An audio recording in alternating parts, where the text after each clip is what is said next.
ஆயால் March 5th current affairs பார்ப்போமா? So இந்த ஃபஸ்ட் நியூஸ் என்ன பார்க்க போகிறோம்னா, Tamil Nadu agro forestry policy 2026. So Tamil Nadu government, Tamil Nadu CM வந்து பார்த்தோம்னா அக்ரோ ஃபாரஸ்ட்ரி பாலிசி வந்து விட்டுருக்காங்க. ஃபஸ்ட்டு அக்ரோ ஃபாரஸ்ட்ரின்னு என்னென்னு பார்க்கலாம். So agro forestry agriculture plus forest.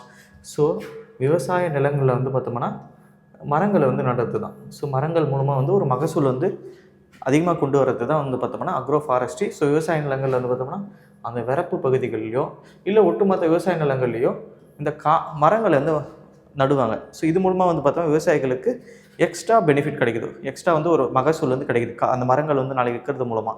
So இது வந்து தமிழ்நாடு கவர்மெண்ட் வந்து லான்ச் பண்ணியிருக்காங்க. என்ன சொல்கிறாங்கன்னு பார்ப்போம் அதில் இந்த பாலிசியில். ஸோ இந்த பாலிசியில் என்ன சொல்கிறாங்கன்னா, ஹை வேல்யூ ட்ரீ, ஸோ அதிகமாக லாபம் ஈட்டக்கூடிய மரங்களை வந்து நடுவோம். என்ன மரம்னு பார்க்கணும்னா தேக்கு மரம். ஸோ தேக்கு மரம் தெரியும், அதிகமான காசுக்கு வந்து விற்க முடியும். சாண்டல்வுட், ஓகேங்களா, சந்தன மரம். அதுக்கடுத்து வந்து பார்த்தா ரெட் சாண்டர் செம்மரம். அதுக்கடுத்து பார்த்தா ரோஸ்வுட். இந்த மாதிரி மரங்கள் அதிகமான வேல்யூ கொடுக்கக்கூடிய மரங்கள். என்னதான் வந்து ஒரு 10 to 15 வருஷம் ஆனாலும் நமக்கு வந்து பார்த்தோம்னா அதிக லாபத்தை கொடுக்கக்கூடிய மரங்களை வந்து விவசாய நிலங்களை பயிர் பண்ணுவோம் அப்படின்னு சொல்லியிருக்காங்க. இதுதான் இந்த திட்டம், இதுக்கான பாலிசிஸ். ஏன் இந்த திட்டம் கொண்டு வராங்க பார்த்தோம்னா, இப்போ இதுக்கு முன்னாடி வரைக்கும் பார்த்தோம்னா இந்த நிலங்கள் வந்து பயிர் பண்ணாலும் அதை அறுவடை பண்ணும்போதும் மார்க்கெட்டிங் விற்கிறதும் பார்த்தோம்னா ரொம்ப கஷ்டமான ப்ரொசீஜராக இருந்தது. ஓகேங்களா, நம்ம வந்து பார்த்தோம்னா தாசில்தார் கிட்ட பர்மிஷன் ஆகணும், ஆர்ஐ கிட்ட பர்மிஷன் ஆகணும், விஓஓ, ஃபாரஸ்ட் டிபார்ட்மெண்ட், இந்த மாதிரி நிறைய பர்மிஷன் வாங்கி தான் வந்து பார்த்தோம்னா இந்த மரங்கள் வந்து நம்ம அறுவடை பண்ண முடியும், மார்க்கெட்டிங் பண்ண முடியும். இப்போ வந்து பார்த்தோம்னா இது எல்லாத்தையும் இந்த பாலிசியில் சிம்பிளிஃபை பண்ணியிருக்காங்க. இது எல்லாத்தையும் குறைச்சிட்டாங்க. ஈஸியாக வந்து நம்ம நட்டு விற்கிற மாதிரி பாலிசி வந்து தமிழ்நாடு அரசாங்கம் வந்து விட்டுருக்காங்க. இதுதான் இந்த பாலிசி. ஸோ இதுதான் வேளாண் காடுகள் வளர்ப்பு கொள்கை 2026. ஸோ இதே தேசிய நேஷ்னல், ஓகேங்களா, நேஷ்னல் அக்ரோ ஃபாரஸ்ட்ரி. ஸோ இது எந்த வருஷம்னா 2014. ஸோ தேசியம் நேஷ்னல்னால் 2014, இதே தமிழ்நாடுனா 2026. ஸோ இதை தாண்டி வேறு என்ன தெரிஞ்சுக்கன்னா, தமிழ்நாடோட காடுகள் மொத்த சதவீதம் 24.47%. மொத்தம் வந்து forest cover, tree and forest, ஓகேங்களா, மொத்தமாக வந்து ஃபாரஸ்ட் கவர் பார்த்தோன்னா 24%. இதை வந்து 33 மாற்றணுன்றது நம்மளோட எண்ணம். ஓகேங்களா, இதை வந்து 2030-31 33% மாற்றணும் அப்படின்னு தமிழ்நாடு அரசு திட்டம் வச்சுருக்காங்க. இப்போ 24. ஸோ இந்த திட்டம் வந்து பார்த்தோம்னா இந்தியா முழுக்கமும் இருக்குது. இந்தியா முழுக்க 33% காடுகள் கொண்டு வரணும் அப்படின்னு எந்த பாலிசியில் சொன்னாங்கன்னா, நேஷ்னல் ஃபாரஸ்ட் பாலிசி 1988. ஸோ தேசிய வனக்கொள்கை 1988. ஸோ இதில் தான் வந்து பார்த்தோம்னா 33% நம்ம காடுகளை வந்து இந்தியா முழுக்க உருவாக்கணும்னு சொல்லியிருப்பாங்க. ஸோ தமிழ்நாடு அரசாங்கம் பார்த்தோம் அதே வந்து 2030 நம்ம வந்து 33% காடுகளை உருவாக்கணும். இப்போ வந்து பார்த்தோம்னா 24.47%. ஸோ தேசிய பாலிசி பார்த்தா 2014, நம்மளோட பாலிசி வந்து பார்த்தா 2026. ஸோ இதுதான். ஸோ வேறு என்ன பெனிஃபிட் இருக்குது இந்த அக்ரோ ஃபாரஸ்ட்ரியில்? அது வந்து பார்த்தோம்னா நிறைய பெனிஃபிட்டில் முக்கியமானது வந்து பார்த்தோம்னா, இது வந்து பார்த்தோம்னா இங்கே இருக்கக்கூடிய கிராப் ஈல்டு அதிகமாகுது. ஓகேங்களா, இந்த மரங்கள் வந்து பார்த்தோம்னா நம்ம சைடில் வைக்கிறது மூலமாக நிறைய பாலினேஷன், இதில் வரக்கூடிய பூக்களில் வந்து பார்த்தோம்னா தேனீக்கள் முக்கியது மூலமாக இந்த இடத்துல பாலினேஷன் அதிகமாகும். ஓகேங்களா, அந்த செயற்கை மகரந்த செயற்கை அதிகமாகுது. இது மூலமாக வந்து பார்த்தோம்னா இந்த செடியெல்லாம் வந்து பார்த்தோம்னா எல்லா பூக்களும் காய் கனியாக மாறும். இது தாண்டி வந்து சாயிலுக்கு உதவுது. ஒரு பக்கம் வந்து இந்த மண்ணெலாம் வந்து பார்த்தா மண் அரிப்பு வந்து மொத்தமாக இந்த மரங்கள்லாம் தடுக்குது. அதிகமாக வேகமான காற்று, ஸோ காற்றுல அடிக்கும்போது பார்த்தோம்னா இந்த பயிர்கள்லாம் வந்து பார்த்தா இங்கே இருக்கிற மரங்கள் வந்து காப்பாற்றுது. ஓகேங்களா, இதெல்லாம் இந்த பெனிஃபிட்டு ஒரு வாட்டி படித்து வச்சுங்க. இந்த பெனிஃபிட் அக்ரோ ஃபாரஸ்ட்ரி பெனிஃபிட் ரொம்ப ரொம்ப முக்கியம். அதை பிக்சரிஸ்டிக்காக கொடுத்துருக்கோம். அடுத்து பார்க்கலாம். அடுத்த நியூஸ், தமிழ்நாட்டில் வந்து பார்த்தா இன்னொரு பாலிசி வெளியிட்டிருக்காங்க, ஷிப் பில்டிங் பாலிசி 2026. ஸோ கப்பல் கட்டுமான கொள்கை. ஸோ தமிழ்நாட்டிலே வந்து பார்த்தோம்னா இந்த ஷிப் பில்டிங், இந்த கப்பல்லாம் வந்து கட்டணும், அதுக்கு என்ன பாலிசி, ஒரு திட்டத்தை வந்து வகுத்திருக்காங்க. தமிழ்நாட்டில் இந்த மாதிரி உருவாக்கணும் கப்பல் கட்டும் தளங்கள். இப்போ வந்து பார்த்தீங்கன்னா கப்பல் கட்டும் தளம் எங்கெங்கெல்லாம் இருக்குதுன்னு பார்த்தோன்னு வச்சுக்க. ஒன்று வந்து கொச்சி, ஓகேங்களா, கொச்சியில் இருக்குது, மும்பையில் இருக்குது, கல்கத்தா, விசாகப்பட்டினம். மொத்தம் முக்கியமான தளங்கள் 4: கொச்சி, விசாகப்பட்டினம், கல்கத்தா, மும்பை. அந்த மாதிரி தமிழ்நாட்டையும் உருவாக்கணும். ஏன்னா தமிழ்நாடு பார்த்தோம்னா ஒரு பக்கம் நமக்கு பே ஆஃப் பெங்கால் இருக்குது, இந்தியன் ஓஷன் இருக்குது. ஸோ இந்த இடத்துல நமக்கு வந்து கப்பல் கட்டும் களங்கள் வந்து உருவாக்கணும் அப்படின்னு தமிழ்நாடு அரசாங்கம் இந்த பாலிசியை வந்து உருவாக்கியிருக்காங்க. இந்தியாவிலே ஃபர்ஸ்ட் ஸ்டேட் டு இன்ட்ரடியூஸ் இந்த ஷிப் பில்டிங்காக, கப்பல் கட்டத்துக்காக இந்தியாவிலே முதல் உருவாக்கப்பட்ட பாலிசி தமிழ்நாடு தான். ஓகேங்களா. தேசிய அளவில் இருந்தாலும் தமிழ்நாடு இந்த பாருங்க முக்கியத்துவம் கொடுக்குறாங்க. இதே தமிழ்நாட்டில் கப்பல் கட்டும் தலைமையாக இல்லைன்னு பார்த்தோம்னா இருக்குது, ப்ரைவேட்டாக இருக்குது. ஓகேங்களா. ப்ரைவேட்டாக எல்என்டி இது இருக்குது காட்டுப்பள்ளியில். ஸோ காட்டுப்பள்ளியில் வந்து பார்த்தோம்னா ப்ரைவேட்டாக இருக்குது. இப்போ கவர்மெண்ட்டே வந்து பார்த்தோம்னா இதை உருவாக்க போகிறாங்க. இதுதான் இந்த பாலிசிலன்னு சொல்கிறாங்க. ஸோ இது மூலமாக வந்து சிறிய கப்பல்லேருந்து ஒரு பெரிய கப்பல் இருக்குது, இந்த மாதிரி இருக்கக்கூடிய பெரிய ஷிப் வரைக்கும். ஓகேங்களா. இதில் வந்து கட்டுறதுக்கான பிளான் வந்து அடுத்த 5 வருஷத்தில் அந்த பிளான் வந்து கொடுத்துருக்காங்க. இதுதான் தமிழ்நாடு ஷிப் பில்டிங் பாலிசி 2026. போமா அடுத்து வந்து பார்த்தோம்னா ஃபாரின் டைரக்ட் இன்வெஸ்ட்மெண்ட், அந்நிய நேரடி முதலீடு. இப்போ வந்து பார்த்தோம்னா இது ஒரு நேஷ்னல் நியூஸு.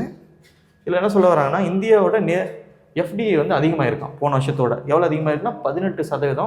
இப்போ கரண்ட்டாக வந்து பார்த்தோம்னா இந்தியாவுக்கு ஒரு வருஷத்துக்கு எவ்வளோ எஃப்டிஐ வருதுன்னா $47.87 பில்லியன். அவ்வளோ பில்லியன் டாலர் வந்து பார்த்தோம்னா முதலீடாக வருது. ஃபஸ்ட்டு எஃப்டிஐ என்னான்னு தெரிஞ்சுப்போம். எஃப்டிஐ ஓகே, அந்நிய நேரடி முதலீடு. இப்போ ஒரு நாட்டில் இருக்கவங்க, இது ஒரு நாடு இருக்குது. ஸோ இது வந்து சிங்கப்பூர்னு வச்சுப்போம். சிங்கப்பூரில் இருக்கக்கூடிய அங்கே இருக்கக்கூடிய சிட்டிசன் அவங்க வந்து பார்த்தோம்னா அந்த குடிமக்கள் இந்தியாவில் வந்து முதலீடு பண்ணுறாங்க. இந்தியாவில் வந்து பார்த்தோம்னா ஒரு கம்பெனி, ஒரு ஃபேக்ட்ரியை உருவாக்குறாங்க, இல்லைன்னா இங்கே இருக்கிற ஒரு கம்பெனியில் ஒரு ஷேர் ஹோல்டராக இருக்காங்க. ஸோ இது மூலமாக இங்கே வந்து இன்வெஸ்ட் பண்ணி இந்த நாட்டில் வந்து பார்த்தோம்னா ஒரு இண்டஸ்ட்ரீஸோ ஓகேங்களா, ஏதாச்சும் ஒரு சர்வீஸ் செக்டர்லையோ ஏதோ ஒரு கான்ட்ரிபியூஷன் பண்ணுறாங்க. ஓகேங்களா, இதுதான் எஃப்டிஐ. ஸோ இந்த மாதிரி இந்தியாவுக்கு வந்து பார்த்தோம்னா 47 பில்லியன் வந்து இந்த 25-26 வந்திருக்கு. கடந்த 24-25 விட 18% அதிகமாக இருக்குது. நம்ம ஞாபகம் வச்சுக்கிறது இந்த 47.87 பில்லியன் US டாலர் இது போல முதலீடு வந்திருக்கு. சரி, இது ஒன்று தெரிஞ்சுப்போம். அடுத்து வேற என்ன தெரிஞ்சுக்கணும்னா, எந்த ஸ்டேட்டுக்கு போச்சு. இப்போ இந்தியாவுக்கு வந்ததுன்னு போது அது எந்த மாநிலத்துக்கு போச்சு அதிகமானு பார்க்கும்போது மகாராஷ்டிரா. ஸோ மகாராஷ்டிரா பார்த்தோம்னா 30% ஷேர். இந்தியாவுக்கு ₹100 வந்தால் ₹30 மகாராஷ்டிராவுக்கு போகுது. ஸோ இந்த 47 பில்லியனில் மகாராஷ்டிராவுக்கு 30% ஷேர் போகுது. அவங்க தான் வந்து பார்த்தோம்னா எஃப்டிஏ வரதுல டாப்பாக இருக்கும். ஏன்னா மகாராஷ்டிரா ஒரு இண்டஸ்ட்ரியல் ஸ்டேட், அதிகமான தொழிற்சாலைகள் இருக்கிறதுனால அதிகமான முதலீடு அங்கே போகுது. ரெண்டாவது யாருன்னா கர்நாடகா. ஸோ கர்நாடகாவுக்கு $9.4 பில்லியன் வந்து கர்நாடகாவுக்கு போகுது அந்த ஒரு வருஷத்தில். மூணாவது நம்ம தமிழ்நாடு. ஸோ தமிழ்நாடு பொறுத்த வரைக்கும் மூணாவதாக இருக்கும், $3.6 பில்லியன். ஸோ இந்த மாதிரி நிறைய முதலீடை வந்து ஈர்க்கணுன்றதுக்காக தான் தமிழ்நாட்டில் வந்து பார்த்தோம்னா டிஎன் குளோபல் இன்வெஸ்டர் சம்மிட் வந்து நடத்துவாங்க. இப்போ கூட நடத்தியிருக்காங்க. ஸோ முதலீடு வந்து ஈர்க்கிறதுக்காக இந்த முதலீடு சம்மிட்லாம் வந்து தமிழ்நாட்டில் நடத்துவாங்க. இது மூலமாக நிறைய பேர் வந்து முதலீடு பண்ணுவாங்க. சரி, எந்த நாட்டிலேருந்து நமக்கு முதலீடு வருது அதை நம்ம நோட் பண்ணோம்னா சிங்கப்பூர். ஸோ சிங்கப்பூர்லேருந்து தான் இந்தியாவுக்கு அதிகமான முதலீடு வந்து வருது. ரெண்டாவது வந்து பார்த்தோம்னா யூஎஸ்ஏ, மூணாவது மொரீஷியஸ். ஸோ இந்த மொரீஷியஸ் மூணாவது, யூஎஸ்ஏ ரெண்டாவது, சிங்கப்பூரில் மட்டும் $17.65 பில்லியன் வந்து இந்தியாவுக்கு வந்து பார்த்தா முதலீடு பண்ணுறாங்க. அங்கேருந்து ஒரு கம்பெனி மூலமாகவும் இந்தியாவில் வந்து இன்வெஸ்ட் பண்ணுறாங்க. இதுதான் எஃப்டிஐ. எஃப்டிஐ பொறுத்த வரைக்கும் இந்தியா வந்து என்னன்னு பார்த்துங்க, இதை மெயின்ஸில் யூஸ் பண்ணுங்கள். ஓகே, ஸோ அடுத்து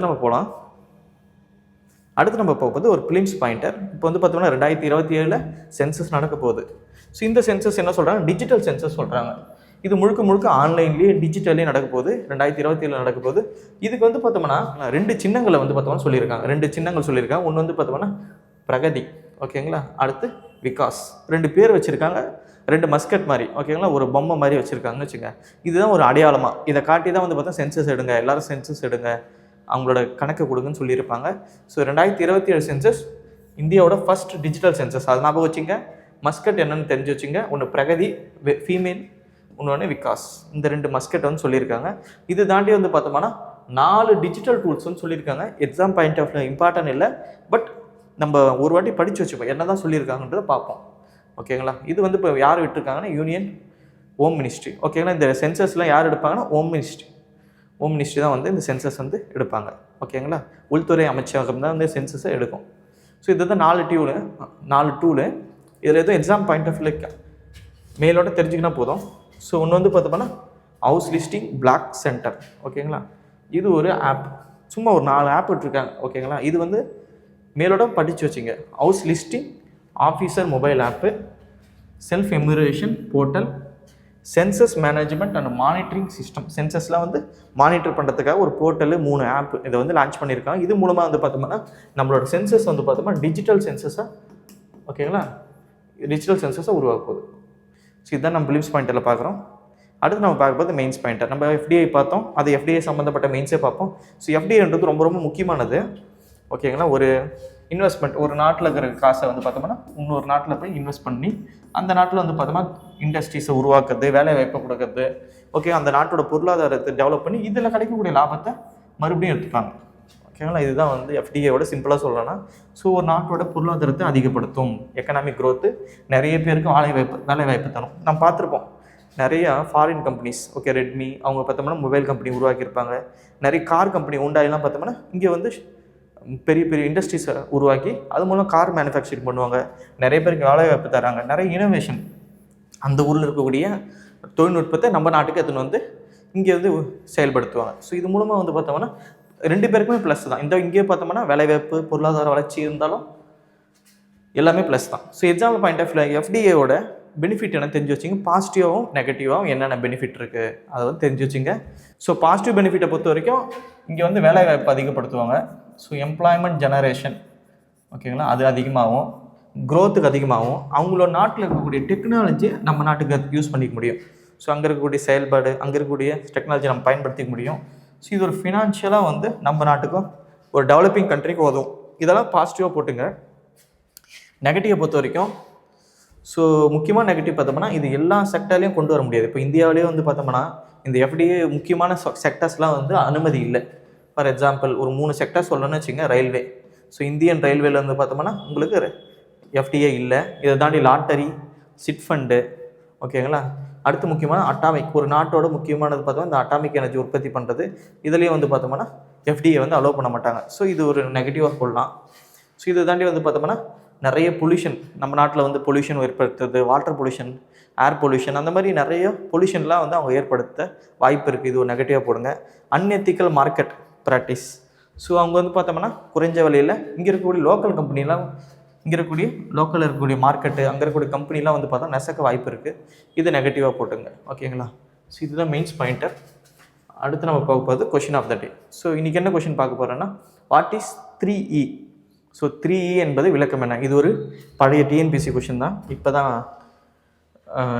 கேட்டாங்க, ஓகேங்களா. ஒன்று வந்து பார்த்தோம்னா ஆப்ஷன் ஏ நான் சொல்கிறேன்னா reduce, reuse, recycle, option A. Option B energy, economy and envision, option B. Option C வந்து environment, evolution and economy, option D வந்து energy, economy and environment. So எது ஆன்சர்ஸ் நடிக்கிறீங்களோ போஸ்ட் இருக்குது, அந்த போஸ்ட்லேருந்து உங்களோட ஆன்சர்ஸை வந்து நீங்கள் போடலாம். So thank you.